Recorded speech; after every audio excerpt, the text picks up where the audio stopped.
This is a Danger Entertainment podcast. DangerEntertainment.net, Danger Entertainment Network podcasts. So, Torag, right? Yes. What? Torag. Is it Torag? Oh, yeah. Or is it Torag? Sorry, yeah. Torag. Yeah, he's got an upside down hammer on that, and, you know, the symbol of justice and law and stuff like that. Hey. Is it? Is it a symbol of justice and law or of making things? Do they? Yes. Well, that's a good point, Shania, because he said he was at the forge. Does Torag see all life as a forge? He's constantly making it. Hey. So then where did he get the forge equipment from? How did he make that? He made it. But then surely, if he made it, what out of if nothing existed before the forge? There's that song they teach you about Torag when I was in school. How does that go? It goes, Torag, Torag, he's so great, he can be your mate. If you bend your knee real low,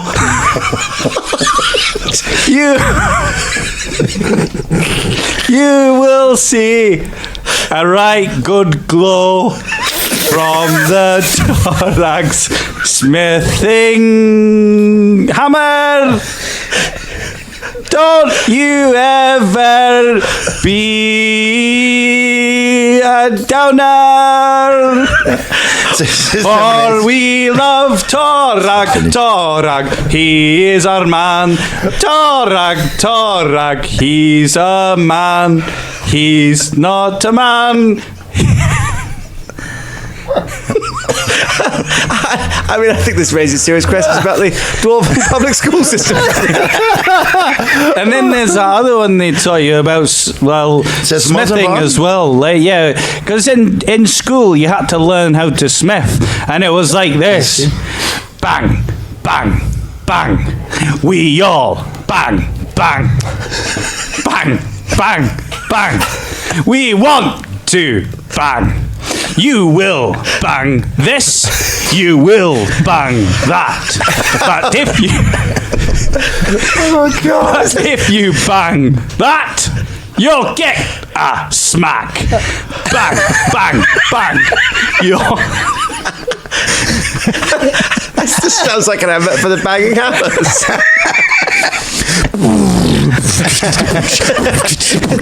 Bang, bang, bang. One, two, bang, that. Bang, bang, bang. You can't bang that. That's for their happy hardcore night.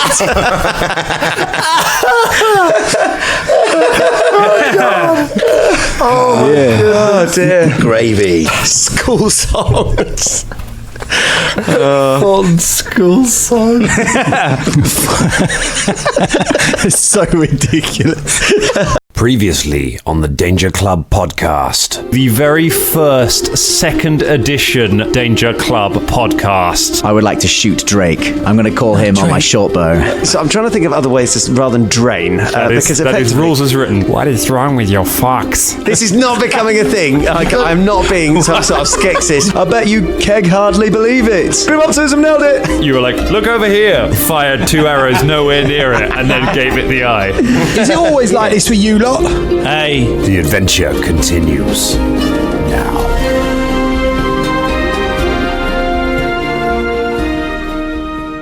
Hello, everyone, and welcome to the Danger Club podcast. We killed a Drake. Specifically. We did, yeah. What did killed Drake. We killed Drake. We killed Drake. We killed Drake. It was much easier than we thought it was going to be. Oh, that's what a lot of rappers say. I'm not sure if it was easy.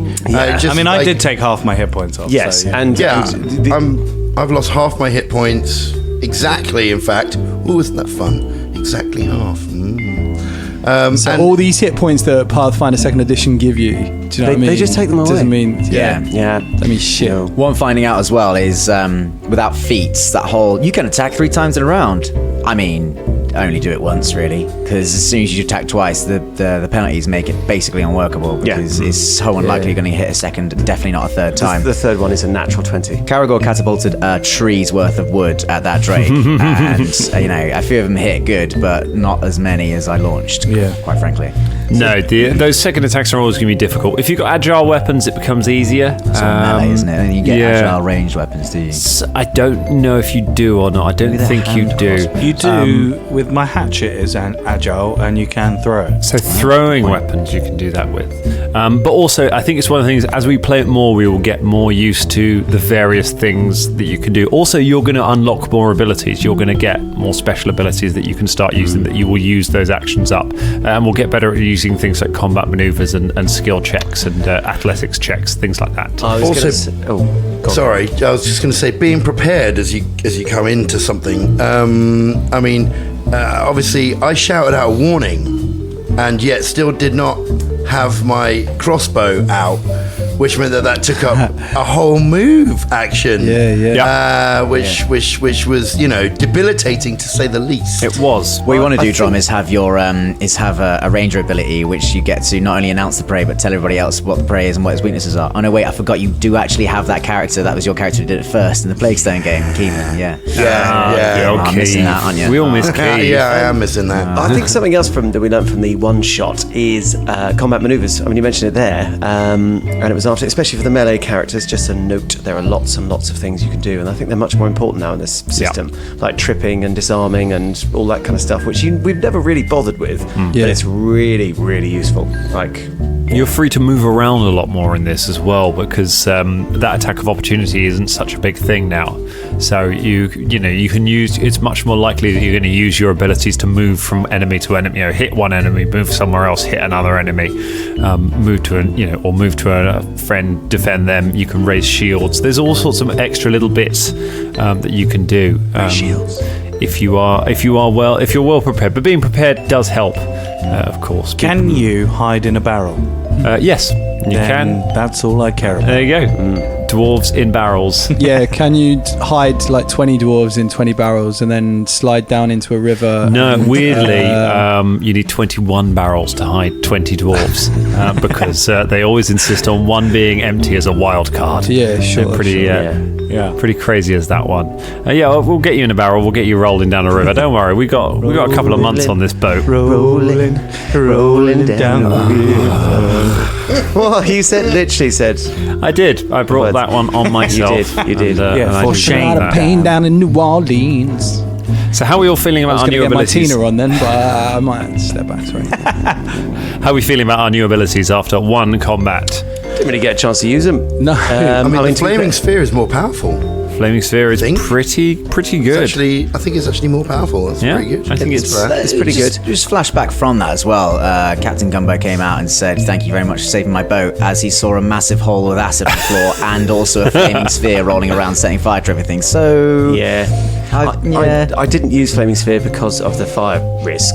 And also, something has to be on the floor. Yeah, that Drum, that was a little rinse on you there. No, not at all. Because actually, I noted it. It worked really, really well. And I wish I really didn't get around to me, because I mainly prepared acid arrow, which is really cool. It's like flaming sphere.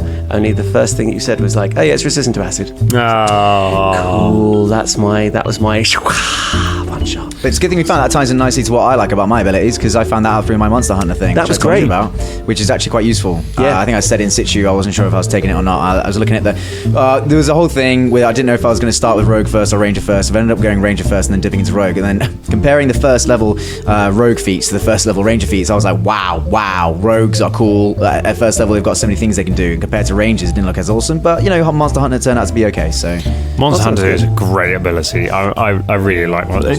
You can get us a +1 to our rolls using that, can't you? If you critically succeed on it. Yeah. Wow. There's a lot of that in 2E, in second edition. There's a lot of that. If you critically succeed, there is a whole other bonus you can get. Yeah.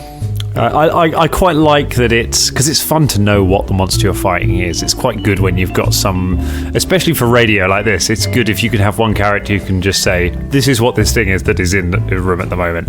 It makes it a little bit easier, and very good to be attached to a character with high initiative like Karagor, so you can open the fight knowing what it is you're fighting.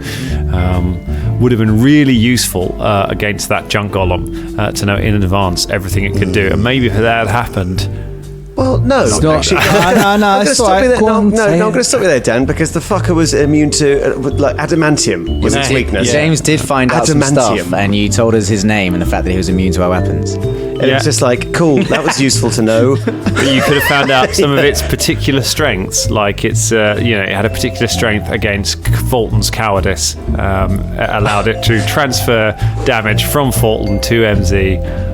This has been months since. It's been months since that happened. Literally. Shame.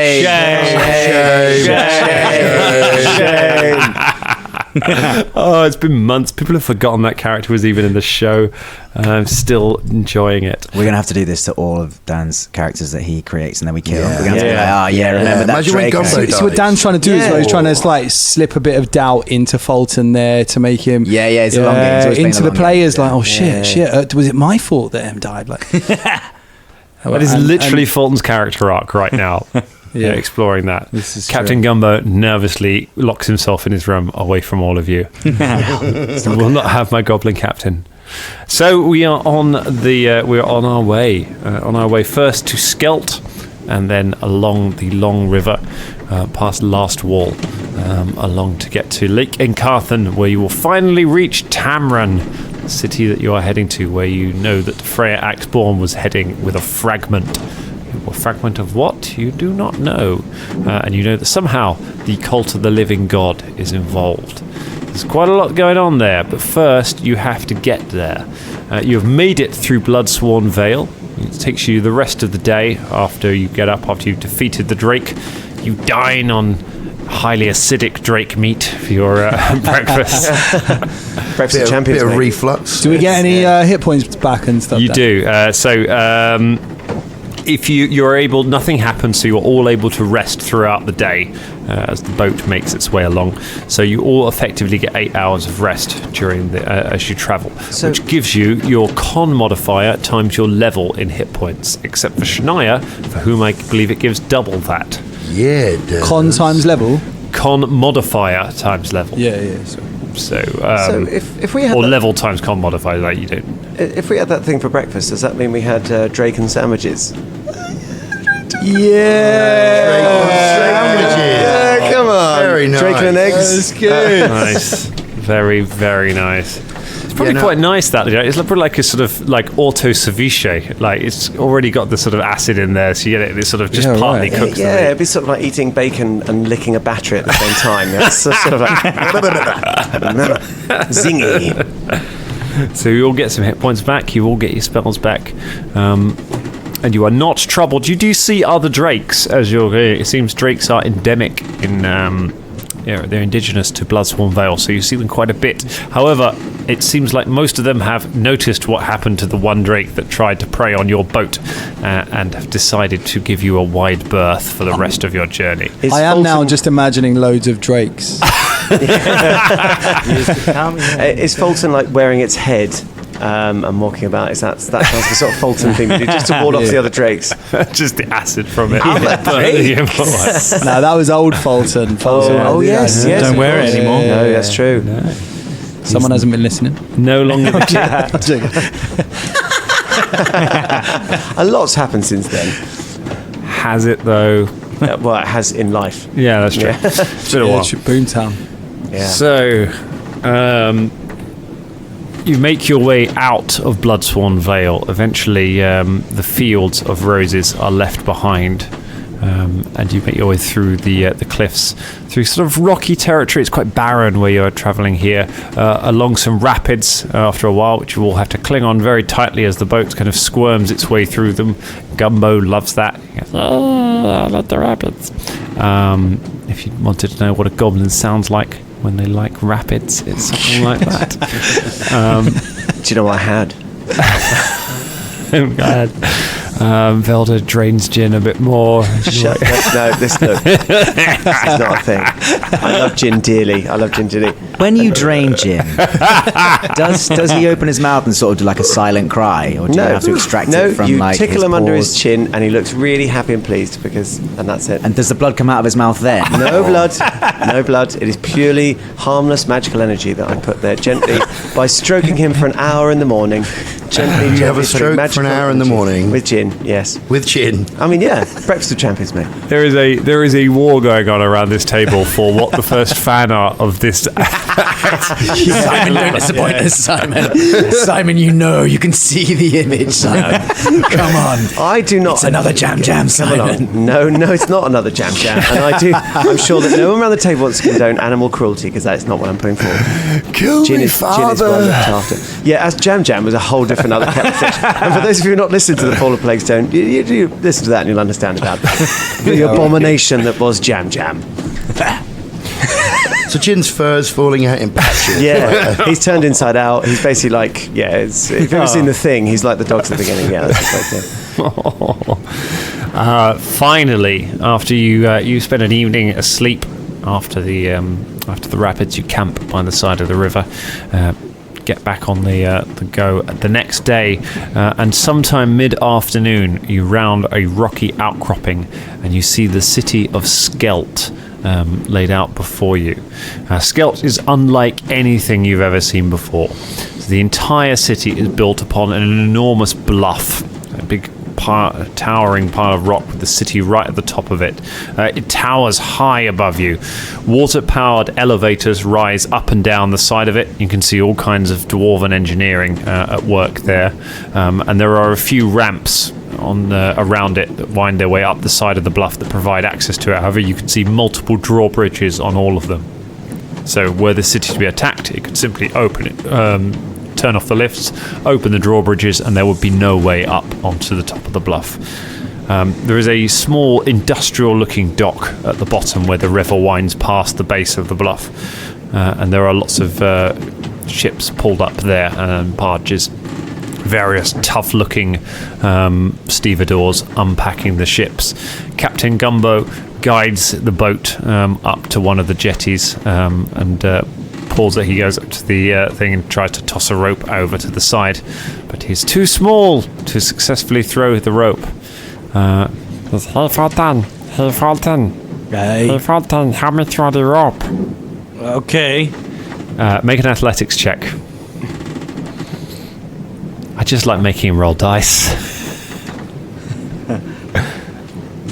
15.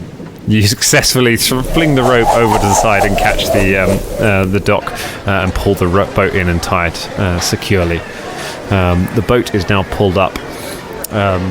Captain Gumbo looks up at the city. Skelt is a very big city. And this is not our destination. We need to pick up some supplies from here, and then I want to be going again by end of the day. That all right with you guys? Perfectly fine. Yeah, thank you. fine, mate. Thank you, No Captain. worries. Gumbo. Okay. Captain, you're captain, Yeah, and we're all crew. Captain. Yeah. So, do we have like temporary honorifics, like titles? I think this is a good idea. Okay. Oh, yeah, mate. Would you all want to be, or do you decide them, Captain, or shall we? You can be, Karagor can be the cabin boy, and Velder can be the cabin boy, and Bubba can be... Can I be the first mate? I don't know what that is. The book I have on sailing titles has only one page. It's all right. It's about the cabin boy. The first mate is not a guy. Not a guy. not a guy. You can't be. If you're not a guy, you can't be. You can't be my mate. I mean, yeah. Oh, I'll be a cabin boy then. If I'm honest, you can have any titles you like because I have very little idea which any of them mean. Oh, I'll have a Commodore. I'll be captain. Well, He's the captain, though. what is bigger than captain? Admiral. Admiral Is this a Gumbo. joke? Oh, Good. Yeah, all right. That was. Yeah, I went better than Yes, expected. good version. Yeah, I'll. Thank you for this discussion. I will need to go and buy supplies for rest of journey. Is 2 weeks to Lake Encarte, so we'll need to load up with food and food supplies. So I will need to go buy that. I will need someone to come with me to help carry boxes back to the ship. I'll do it. Well, I think Folton. I'll do it. Don't worry. You and me, Gumbo. Someone from one of you guys is gonna wanna exchange your money for Nemethasi money. Can't use Russian currency here. Okay. All right. Can we do that on the way? What? One of us? There is place at top. There is place just at top of the bluff that should be able to do that up one of the elevators. Perhaps some of you can do that. Don't know if you want to take time here to ask around or find anything out about the city or anything, but you got a day. So if you want to do anything, that's up to you. Fine. All right, Gumbo, let's go. Okay.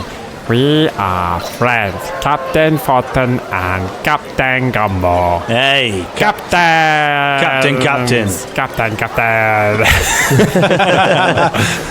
Nice. Yeah, nice. Gumbo adjusts his captain's hat and takes Folton's hand and wanders down and sort of bobs down the gangplank. Based upon knowledge of geography and roughly where we're going, so the new currency, is that not just going to be here, it's going to be everywhere we're going? Probably yes. Right. Well, that probably is not a bad shout. I see what you've done there. Is Folton still in? Is he still in like earshot? Yeah, Fulton's. Gumbo's got very small legs, and Folton is very heavily armoured, so the two of them don't move very fast. Folton, are you going to change your money up, or do you want me to do it? Yes, you can do it for me, please. All right. I'll go over to Bubba and give him my money. I've only just met you, and you trust me. I love that. Hey, yes. it's me. I'm a trustworthy fella. That's what my father taught me. A man goes, do you want to give me all of your money? Nah. Well, you can't blame a man for trying. He scuttles away. Well done. He's got crab feet. Yes, for those of you listening, you wouldn't have been able to see Dan was just doing a crab walk thing. Well, should we all go and do the money then? Yeah, let's go. And then we can explore the city with the rest of our time. How much money have you given Bubba? Sorry, Folton only had like 20p or something. He had nothing left, did he? So Folton heads off with Captain Gumbo, Captain, and the rest of you head for the lifts to make your way up to the top of the bluff. We spend a lot of time in elevators this party. We do, don't we? I didn't even know they existed. I never imagined elevators would play as much of a part in a fantasy world as they seem to in Galarian. Yeah. So you get onto one of the elevators. These ones are very different. They're not the ones in Camarga were sort of mechanical, so they were a big chain attached to the top of it and lots of steam and rattling things. These ones are water controlled, so they're kind of big pipes of water going and fills a counterweight, and then that pulls up. So it's a much smoother ride as the elevator glides up the side of the top, and you reach the open city at the top of it. There's no walls up there because it doesn't need them. It's on top of a bluff, and it is seemingly quite alarming. Some of the houses seem to go right up against the side of the cliff face, almost seem to be about to fall off the edge of it. And you make your way in. It is a fairly busy street. It is mostly human, but there are quite a lot of dwarves here as well, and some other races. Based on your earlier accent, I know we only got it from a random NPC, but gone up a bluff, lots of elevators, mostly. Are we like in Dover or like? is it just on a cliff? I'm imagining like a lighthouse, we're just in one massive lighthouse. Is there an all-pervading sense of desperation and despair? Is everyone wearing like Dover. Kappa tracksuits and like asking you if you want to buy cigarettes? Big up Dover. Come at us, Dover. Don't. We might go. Don't. Actually, don't. Yeah, they will. Actually, only people from Kent will get that reference. We're safe from Dover. They got to get through Operation Stack before they get to us. Wow, we're getting goodbye, really American listeners. There we are. See you later. A2 joke for you. There. Nice to know you. So you make your way through. You ask for some directions, and you are directed to a place where you can exchange your money. Where there is a small shop with a glass window, and there is a bored-looking man and woman standing, leaning against the window. Both of them are smoking pipes. as you approach. Just very quickly before we get into this, as a drow character, I might get some funny looks. You are getting some funny looks. Okay, there's no one's like drawing swords and chasing you with pitchforks, but there's a few kind of sideways glances. All right. Okay. I was just wondering if it was I should be changing myself at all, if that's a worthwhile thing to do, because obviously one of my sort of new abilities is that I can literally change my shape into other things, including I could make myself look human, not necessarily a specific human yet, but I could turn myself into a human or a dwarf or something else. You can. It only lasts for a minute, though, and really? then you have to take 10 minutes to refocus. You can turn yourself into a harmless animal for 10 minutes at a time, so do remember that. Oh, I won't forget that. Dan just wants to turn into a kitten. That's what he wants. And then immediately spring an ambush on us. Stick attack. Presumably I can change straight back out if I need to, right? I mean, so no, you have to stay as a kitten for 10 minutes. Depends how well you roll on your initiative. Depends if you can beat my kitten-eating giraffe that I've been building for about a week now. Bubba walks up to the window. You alright, son? Hello, how are you? You alright? Yeah, alright. What are you doing? Welcome to the Bureau de Change. The old Bureau de Change, is it? It's the old Bureau de Change, innit? My name's Macleod de Change. This is my wife, Sandra. Melchior, Sandra, it's lovely to meet you two, mate, I tell ya. Yeah. What are you doing? Are you a bird or something? What? Oh dear. Oh dear. Oh, God. Listen, I'm not a bird. Alright, look, just don't. I'm not a bird, alright? I'm not going to get into it right now. I just come here to change some gold. It was nice to meet you. Let's not get on a bad foot. Do you know what I mean? Hey, I ain't got nothing against your feet. Well, you wouldn't. You haven't even seen them. They're in my boots. What you? I tell you what, they are. It's a bit uncomfortable because I've got like big bird-like feet, and I squeeze them into boots. I don't know why I do it, to be honest. It's just for the look. So you got bird-like feet. Yeah, but I'm not a bird. They're bird-like, obviously. Yeah. We just want to change some money, please. Can we just change some money? What are you guys doing later? Because we could go out or something. But right now, we just need to change money up. Are you cracking on to the No, they just seem nice. I just want I'm to just change up saying. my money. Is there glass in? Yeah, there's exactly is there glass? Sorry, screen. it's hard to switch between an estuary accent and an estuary accent. Two different sides of the estuary there. Yeah, right. There's glass in between us. There's glass, yeah. So you want to change some money, do you? Yes, please. Why would we be here? Sorry, Karagor, I was just getting Hey, this is my Bureau de Change, all right? I will not have an aggressive attitude like that. If you want that, you can take it somewhere else. Go down the post office, get some travel money there, why don't you? Oh, I'd bloody love to go to the post office again, mate. The post office closes its door.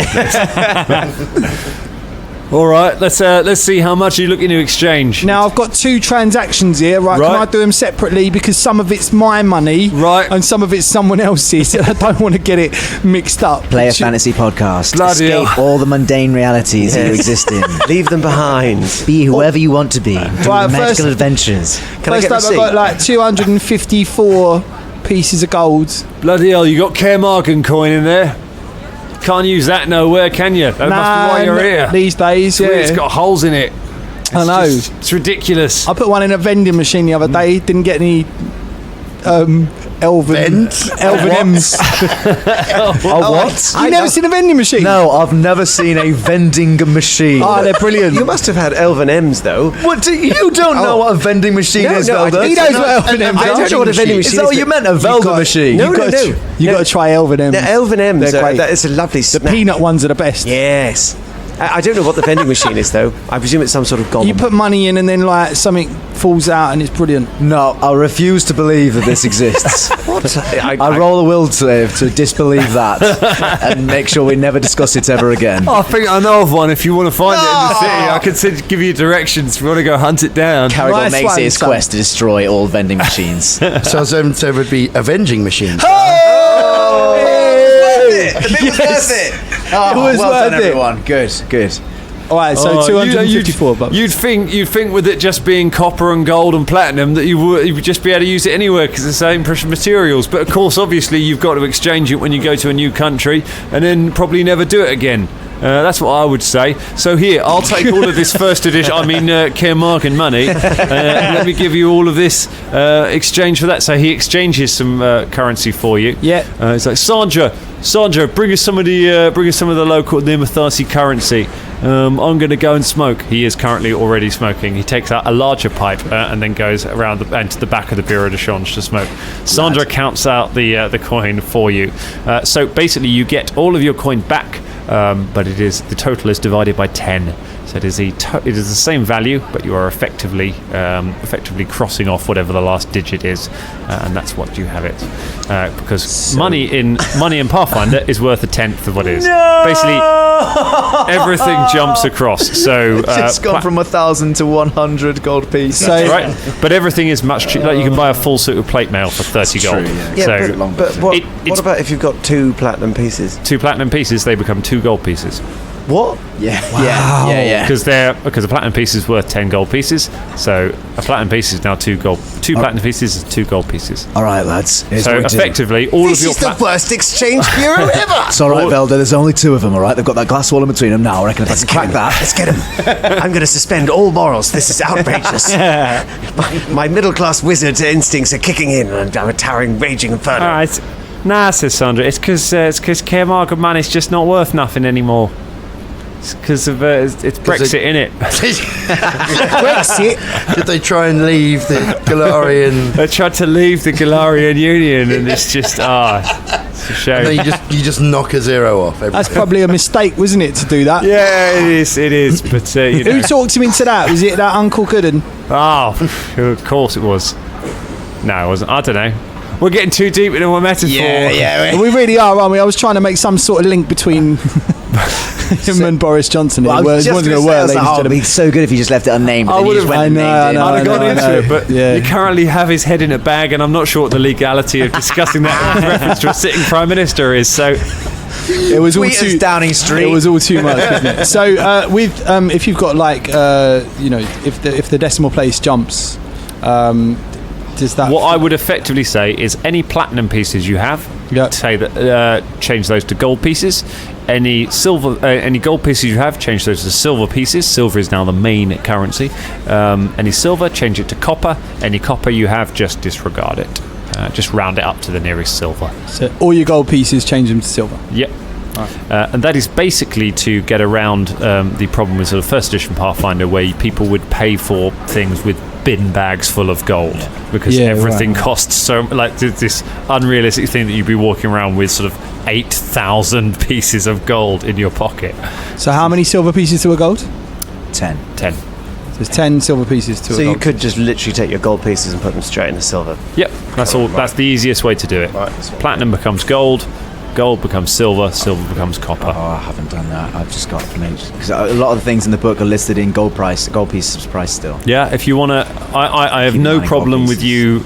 The difference is mostly for flavour, so I have no problem with you just rounding everything up to gold if that makes it easier for you to track it. Sandra looks over at Melchior for a moment and leans close to the screen. Yeah. You looking to maybe get a bit of make a little bit of extra money on this exchange? I mean, we've just lost fuckloads doing that. So yes, what have you got? It's not fair, isn't it? It's not fair when people aren't fair on you, is it? Not fair when people treat you. How would you like it if I slipped an extra 10 gold into there for you? Well, you know, what do you want us to do? Because you don't get gold for nothing, do you? Like. I don't want you to do anything. I don't want you to do anything much. I don't need you to do much. You're not one of those birds. I'm not saying yes, Sandra. Right now, I'm not saying yes. I'm not asking massively. So, if you give us gold, what do you want us to do? I just want you to kill my husband. Now, how did I know it was going to go towards that? He was being nice to me. I'm in love. I'm in love with Philippus down on the docks. He's a dock worker. He's romantic. We're in love. Don't you think? All I need is Melchior out the way, and we can run away together. You could just leave him. No, why don't you just go? I mean, no, there's no getting out of a Bureau de Change game. He owns the lease on it. If I walk away, I lose my half of the de Change. People, I'll be a laughing stock. People say Sandra Deshon, she's a fool. Sandra, we can't go killing someone just because a relationship ain't working out, mate. You got to sit down and not opposite each other on a table. You got to sit down on a sofa, have a conversation, yeah, What's and the work sofa? it out. Oh yeah, does the sofa come from the same parallel dimension as a bloody vending machine? Bubba does it. I could really go for Listen, some mate, elven I haven't been in this world as long as you have. Yeah. You're playing our entity. Like literally and metaphorically, because I'm only 13. Remember, so. So by that logic, you would have had less time to have seen a vending machine or a sofa. Mate, what can I say? I don't know, that's what I'm asking you. Karagor, I need to ask you something quite serious in a minute, actually. But I'll come back to that. Okay. So, Sandra, basically, if you have you ever had a bench? A sofa's like a cuddly bench. A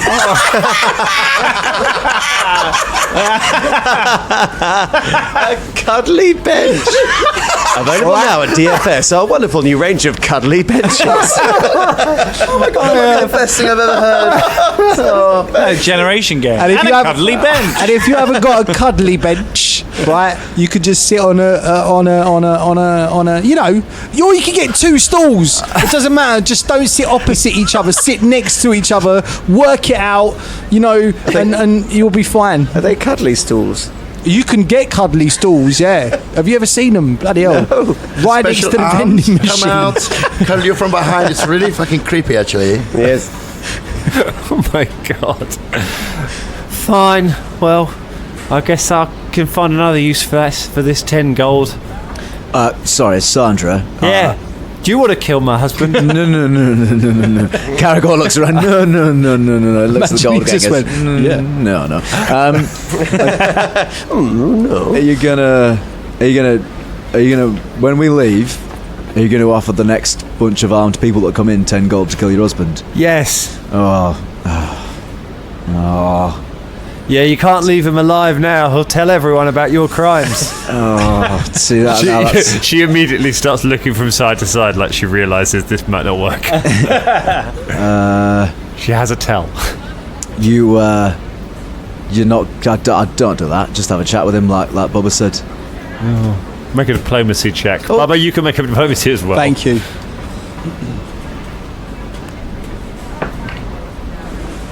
Roll well, Colin. Roll well. 23. Sandra considers your words while running the comb through the rat's fur. She places it down on the side. You make a good point. Perhaps the solution is indeed to find a cuddly bench and sit and talk our problems through rather than resorting to murder. You're wise indeed, man who's not a bird. Thank you very much. Here, as a thank you for helping me see the error of my ways, here's 5 gold. Oh, thank Besides you that very cost much. with the, No, I don't know about that, Bubba. You should leave her that. She's going to need that for the divorce fees. But I what mean, if they talk it through? you've got more than this, haven't you? More than yeah, that I've got 5 yeah. gold. Oh yeah, we Deshonges, we're minted. I'm taking this 5. Fuck that. Put it towards a cuddly bench. Meanwhile, Captain are making their ways through a different part of the city. So you go and speak to some contacts of Captain Gumbo's first, who Gumbo's goes up to the counter. We have some ore to sell. Not all like a boat, but all that is on a boat. That Folton, help me explain. I like the rocks, like, you know, ore. Yes, we want to sell you the rock. Why do you have the rock? No, not Dwayne the Rock Johnson. Rocks that are like ore. Rocks that are like oars. Another rocks that you can row a boat with. No, just the, you know, ore. Another man pushes the first man out of the way and goes, "Get it! You're an idiot! We're a mining colony. Of course we understand what the war is. This is ludicrous that anyone could even misunderstand what this is about." Well, you should tell your fellow there. No, he's fired. Don't fire him. Hear that, Tim? You've lost your job. You've lost your job because of this dwarf right here. No, don't do that. No, I'll get my revenge on you. Making friends. So. Very well, Goblin. I will buy your ore. So they exchange some contracts, and he arranges for some of the ore to be offloaded and for some other bits to be loaded onto the thing. And then he heads to the market to secure some crates of food. And soon you have various crates with you, which has got enough food should be enough to last all of you for the journey to Tamron. As you're walking on, the Goblin says, So, what's your deal, Captain? What do you mean? Like, I don't know, like, you all seem like...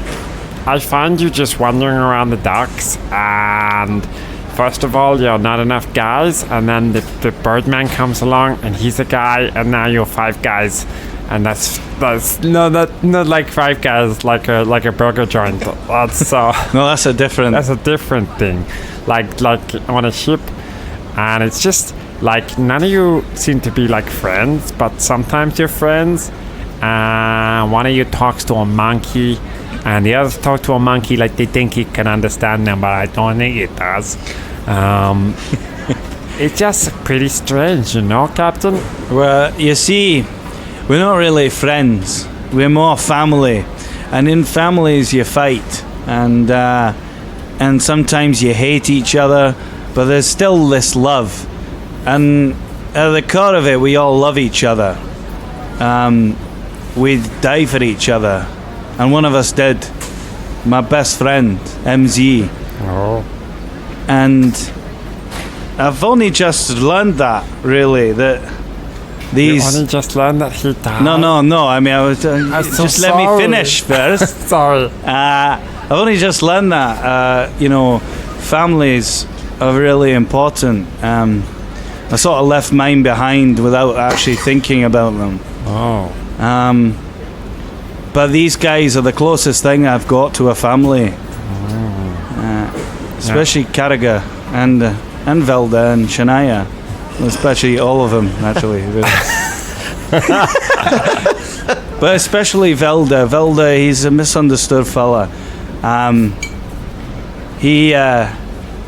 People laugh and joke at him, and he's a bit cranky. But beneath that cranky outside is inside. There's a really top bloke in there, and that's the thing. You see, do you have a family, Gumbo? My family all gone to Absalom, except some of them not go to Absalom. Some of them eaten by ravenous pigs. My uncle, Stinky Eye, he was great ranger, but he got eaten by pig. Pig's bad news. And how does that make you feel? Not like bacon no more, that's for sure. Well, see, exactly. They're your family. And no matter how far you go and how far you travel, they're always going to be your family, and they always care for you. I understand. So, they are your family? Then family important. Hey. Especially Shania, and especially Karagor, but especially Velder. Hey. Captain Folton. Yes? Why you hate Bubba? Well, I've only just met him. Like, he seems a pretty cool guy, but But he's not family. Well. So okay to leave him behind, or? No. He's part of the group. He's just not family just yet. You have to sort of work on it to be part of the family. Is Monkey part of family? Oh yeah. Oh, but you forget him. Well, no, It's easy to forget. Well, you said you didn't want Bubba on the ship because he wasn't a man. No, he's a guy. Yeah. You know, I say monkey, not a guy. I no problem with a monkey being on the ship if he's not a guy. It's just that it's a guard group. He's 5 guys. So, and monkey not a guy. That's true. You gotta be. Look, I write down a list. He holds up a list. It says "guys?" ? And it says "bird guy," other guys. There's this monkey crossed out. I wrote this, but now part of my soul is in it, so cannot give it up. Okay. He looks at it for a moment, unsure, and then eats it. So, what are you going to do when you get to the final destination? Get to Tamran. Aye. Then I will be rich. I will have made money. Aye. I buy everything for 500 gold. I sell for 501 gold. And will have made gold. Except wait, exchange rate means I will be bankrupt. Would you like to join a group? Captain. Hey, Captain. Captain. I don't know. You seem like, what are you doing? What's your plan? Sometimes I don't really know. We're chasing this lady who knows Karagor. She's got this fragment thing that we got to stop her getting to somewhere and giving that fragment to someone else. And the fragments, there's multiple fragments, and if they put these fragments together, bad news happens. And no more Captain. That sounds exciting. And no more ore as well, and not even the stone kind of ore. How are you gonna stop that happening? By either talking or killing. Oh. But mainly killing. That sounds like that will be quite an exciting story to hear. Aye. Subscribe. Subscribe to what? He looks directly into the camera. There's a scribe just in the sewer underneath, just starting writing. At the end of this episode, there is going to be Drake, The Rock, sat in a 5 guys on a sofa next to a vending machine, pushing subscribe to the Danger Club podcast. Well, I'm glad that you have a family. It is important. I don't see enough of my family. Perhaps one day I will have another one. I also feel that. You're so good with words, Folton. You have a family in us for the foreseeable future until we reach our destination, and then we will decide on whether or not you will be more of a family with us. Wow, that's exciting. I should stop saying family because this voice is already close enough to Stitch that think that Disney has a legal claim on this. So, back to the boat we go. They start making back. You bump into the others as they're on their way back to drop off the goods. The goods. Captain Before Gumbo. we walk up, can we just travel back in time a little bit? Yeah, sure. As we're walking back. Yeah, no problem. And Shania and Velder are sort of a little bit ahead, and I'm just going to kind of get Karagor a little bit to the side. As we're just walking slightly behind them, just out of earshot. Is that okay? Yeah. Hey, Karagor, I need to ask you something, yeah? Hi, mate. Right, because we bonded a couple of nights ago over the fire and that, and I just thought, I don't really know everyone. Listen, that Folton, yeah? Did I hear his name right when I met him? His name's Battlestone, yeah? Karagor looks oddly at Bubba. Aye, that's his name. Right. Well, look, a little while ago, I was on a job, and I met another dwarf, and his last name was Battlestone, and he got killed. Oh, I see what you're saying. So I don't know. I didn't want to mention Folton's it to you. been cloned. Was cloned. Aye, it's when some magical bastards can take the spirit of someone and divide it into another evil twin. I heard about some sheep that happened to. But no, this is not what I'm saying. No, it wasn't. I can't remember his first name now. It was a while ago, but he was poisoned. Oh. And I'm just wondering, has Folton got family? Like, oh, I see. I was related to Folton. yeah, that's what I'm saying. Like, I don't know if it was. I don't know if he is, because I don't know. But like, I was just wondering, do you know if he's got a lot of family? And did you see him in face? Oh yeah. Did he look like Folton? Well, he looked like a dwarf. You know, I mean. Well, they don't all look the same. No, they don't all look the same. But he had a big beard like him, same colour hair, and you know, he's similar. Although now I say that, I mean, big beard and similar colour hair is how I would judge a dwarf being related to another dwarf. Yeah, I'm not saying all dwarves are the same. They don't at all. No. But now I'm looking at my own inherent orcish prejudices against dwarves.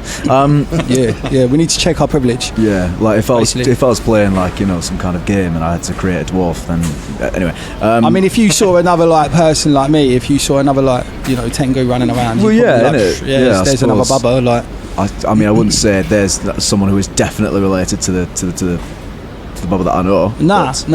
But I would say that, crikey, I wonder if there is a chance that they are related. But what I'm saying is he's got the same last name. He's got the same last... Shania runs over and just... sorry, guys. I couldn't keep speaking to Velder. He's just boring the socks off me. He keeps talking about exchange rates and how annoyed he is about it. I can't talk to him anymore about this.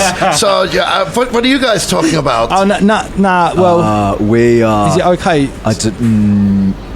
Do you think... I don't know. Man, this sounds juicy. What you talking about? Oh, shit. See, I don't really know. Listen, we think that Folton might have a relative that might have been poisoned.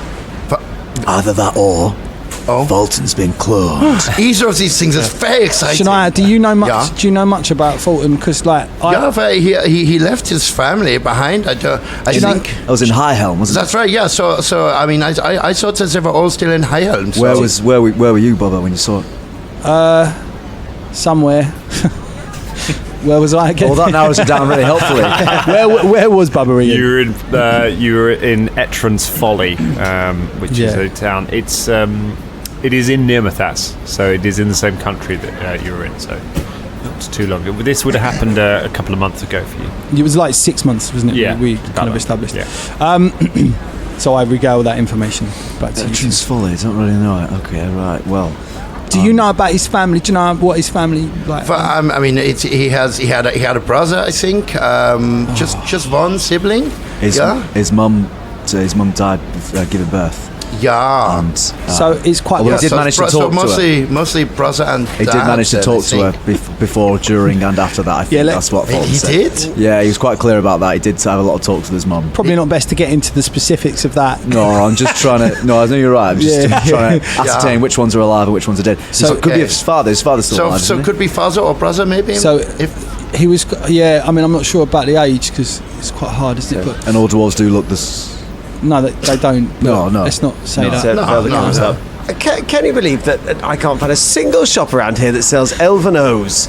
They're so common for them. Elven M's over there in that shop. I'm not so keen on the M's. They get stuck in my teeth. I thought you said you liked them. Anyway, what are we talking about? Is it all right to... Are we still talking about the exchange rate? Because I honestly think they're charlatans. I love the fact... It's just out of character. I love the fact that this is a really serious thing. That Bubba's trying to bring up, and it's just turned into a fucking joke. You got to fast it up. Where everyone's like...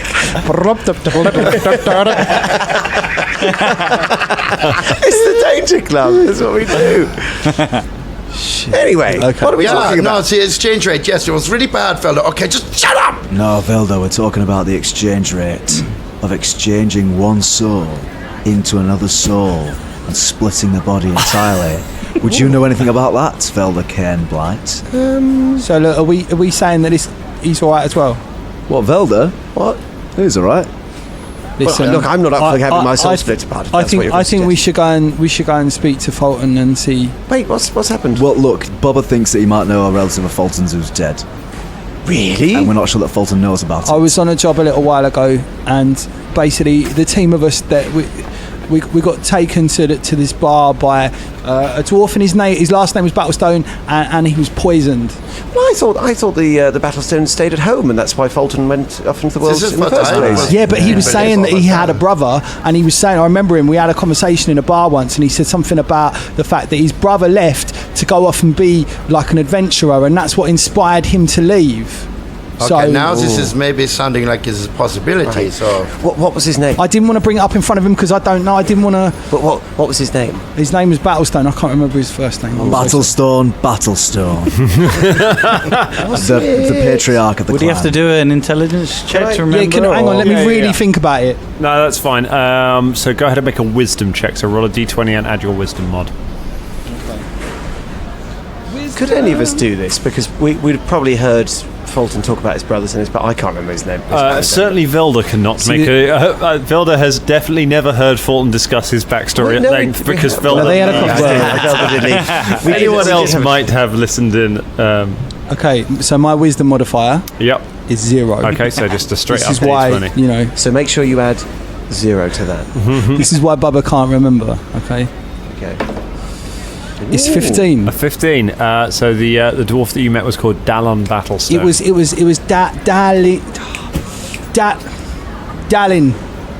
Dallin Battlestone. That was it. I am Battlestone. 15% sure.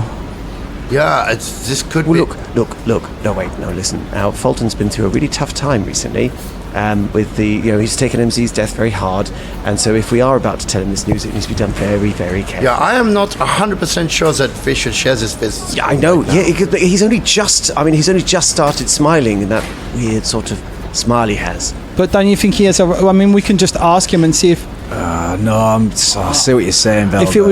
if it was my family, I'd want to know as soon as possible. Well, and also, like if something happened to my sister, I tell you, I'd want to know. I just think I'd if he feel is told, awful. if he is told, then he needs to be told very carefully. That was my point. I mean, I wasn't sure we should. I think we should tell him. News comes in threes. I think if I found out that all my friends were withholding some information from me, even if they did think it was something Yeah. good, I'd take that quite badly myself. So Yeah, okay, I can see Thank you for listening to me on that. I know. Are you, to be fair, hang on, out of character? Go on. Like, I mean, obviously, meta, we know this is true, but out of character, or in character, but out of character, saying out of character. Wow. We have only just met Bubba, and what's happened is, a lot of changes have happened, and then, this guy who's quite cool, has sort of said to us, oh, I think one of your mate's brothers, who we don't really know, never heard of, is dead, and that's the only, do you know what I mean? We'd have to... It's not that we inherently distrust you. It's just a lot of new information, a lot of new variables that have all of a sudden come out. That you'd have to take that from like some kind of trusted source if you heard it in the, you know what I mean? In the real world, you wouldn't be like, okay, this must be true. You'd be like not checking your facts on, Wikipedia. Yeah. I mean, my thinking was that we ask Folton what his brother's called, and if he says Dallin, then obviously that's quite a big part of the puzzle made up. I think that's if what he knows his name. That's what Bubba was getting at, I think, really. Yeah, that that was what Velder was thinking. We just casually ask his name, and if he doesn't say Dallin, we're like, oh, cool, must be another Battlestone. Because I think in game, what happened is like he met Folton, and he was like, right, I'm not going to say anything right now, and that's why he hasn't said anything. He's found a time where it's appropriate to ask once he's a little bit closer to this group as well. He doesn't want to come out of it straight away. How long has the journey been so far? So you've been going for a couple of days, about 3 days, I think, so far. So you've only known Bubba for a few days. Right. Less than a week. With all that's happened, and this potential cult of the living god or whatever, who say they can't necessarily inseminate members or people wherever they are, there's this touch of paranoia going on. Yeah, right. I'm only saying inseminate. That sounded When I said it, I'm glad I was not the only one. when I said it, I was like, is that the right word? No, fuck it, Scott. Carry on with the rest of your sentence. Yeah. Give the rest with confidence. I allowed you to finish that sentence. I don't think it's the right word. I think allowing people to finish is the problem with that Come word. here, I'm going to inseminate you with an idea. That's not going to go down. You see? Why did you do the voice and everything? But I do... That's what you do before you train your familiar. You inseminate.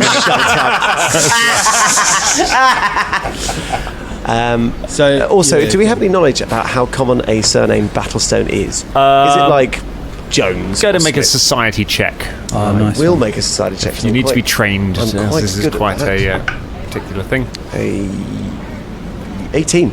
18. So it's not a hugely uncommon dwarven name. However, dwarven families tend to be quite close knit. So dwarves with similar names do tend to often be aware of each other. Families stay in touch. You remember back to in Yanderhof that the barman, the barman that you met when he heard Folton's name, he knew of the Battlestones as a family. So Also, this might be going a bit deep, but do they change or transfer names on marriage or anything like that? Or do you stay a Battlestone till the day you die? No, I believe you keep. You take them. I didn't think I'd be talking about this. Battlestone till I die. They take the man's family name. The woman joins the man's family. Right. Okay. But sometimes women do keep their surname as part of it as well. So it could be a cousin, could be a distant relative, could be whatever. Yeah. What we know of Folton's family were they merchants? Were they merchants? They work in a smithy. They're Smiths, I think. They're Smiths. It's a funny old surname, isn't it, for Smiths? Battlestone. It is. Aye, but if it's a very, very old name, they could have been, warriors charging the battle with stones. Descended from. Well, they could make stones to do with battle. They could have been makes sense roughly. Maybe Battlestone is a sort of dwarven game that they play, like a board game. Yeah, it's battleships. Where they sort of got little stones and You took my stone. It's like Pokemon, but they just club each other with stones. Should we jump back into it, shall we? Sorry, That's good, but thank you, Dan. Thanks, Dan. Surnames do not always reflect why I am not the son of Tom. Drum has no skill with a bow. You don't know that. But James's heart is still locked away. Never was a name drawer made. So I only brought it up because I don't know. I mean, do you know if Battlestone's like a common name or? Well, marginally, it's not uncommon. It's just I heard the name and I didn't want to say anything, but it's just been eating me up for the last few days. And now I've got to know you a little bit. I just want to. I don't know him, and I don't know how to approach him. Do you see what I mean? Well, but perhaps if we ask him, I can't remember off the top of my head what his brothers are called. Okay. But if it is Dallin, then maybe a question about it. But I suggest that this is done in a tavern this evening, where there are drinks at hand. Because that's a good, comfortable place. Somewhere idea. Yes, a nice, cosy little tavern somewhere. I'm sure we can find one in the city. And maybe somewhere with benches which are cuddly. Oh, cuddly benches. That'd be good, yeah. Oh, yes. Have you ever sat on one of those? No, but I want to trying. Yes, and Elvanos. Karagor tries to summon up an image of what a vending machine might look like in his head, so he knows what they look like, so he can see it and kill it. But first, I just need to buy some quite dangerous weapons from a dangerous weapon shop. All right.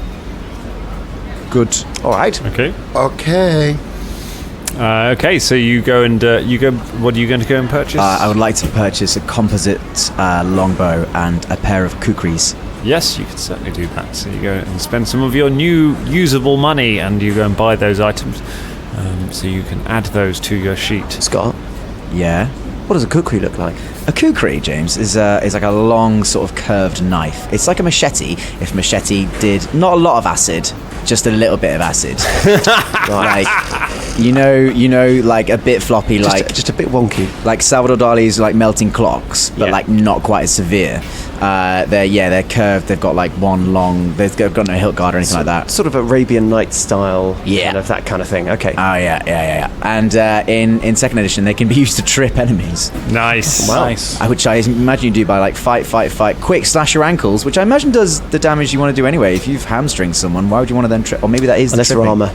Scythe you can also use to trip, I've learned. I mean, that makes sense because you've got a long with a curvy. I mean, the thing is, one of the most common pieces of armour are greaves and things that protect precisely that part of your body, because that's a classic move. I mean, I think James and I know from working at the Tower of London, you can use any weapon to trip people if you leave it lying around carelessly enough. Oh yeah, right. Oh, yes, yeah. Bubba needs to go and buy an instrument, but okay, we'll do that. That's fine. So Bubba, you do a bit of shopping.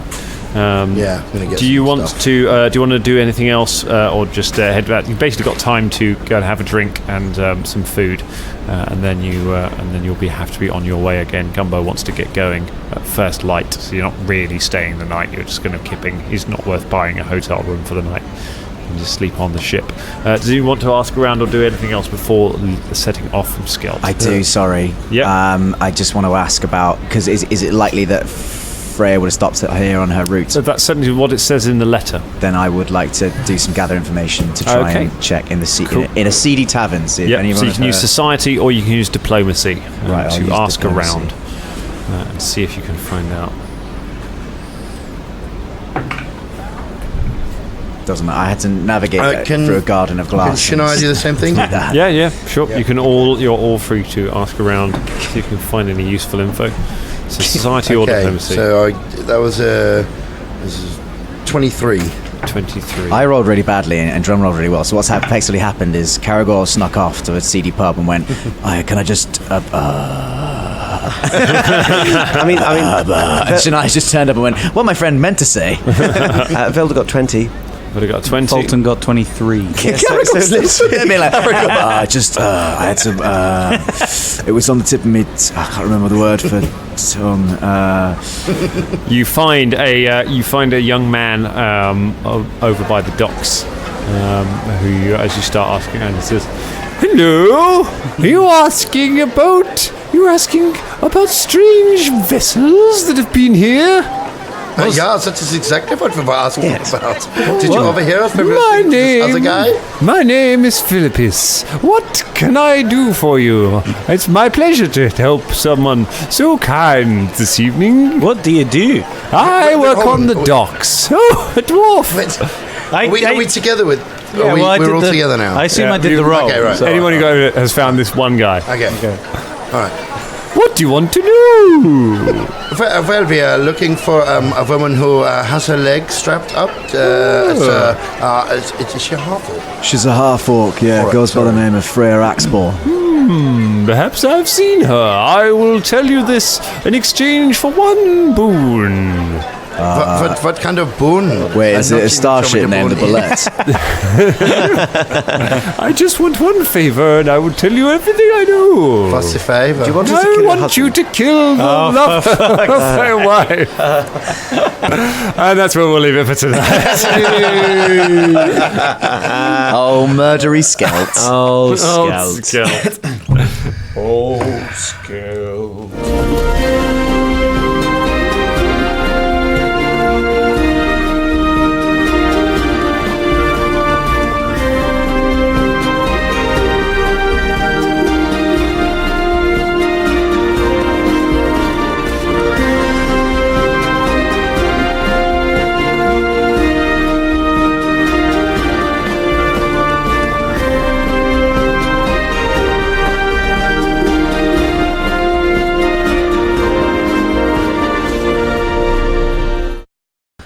$23.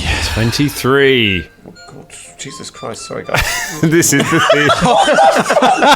I was going to close this and then it just started auto playing this video of somebody. So James is looking at videos of rats being combed whilst we were recording a fucking podcast.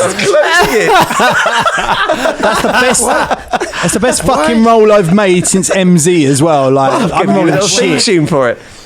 What the fuck? I was just trying to close it. Why was it open? I was looking at earlier. No, I was looking at earlier. Dangerlings, I apologise for this. Actually, I don't apologise. No, I don't apologise either. Apologise for your rat combing video. Do you know what I like to do in my spare time? Just look at rats being combed. That's what I like. It's really soothing. Anyway, where were we? 23. All right. Hi, I'm Jen.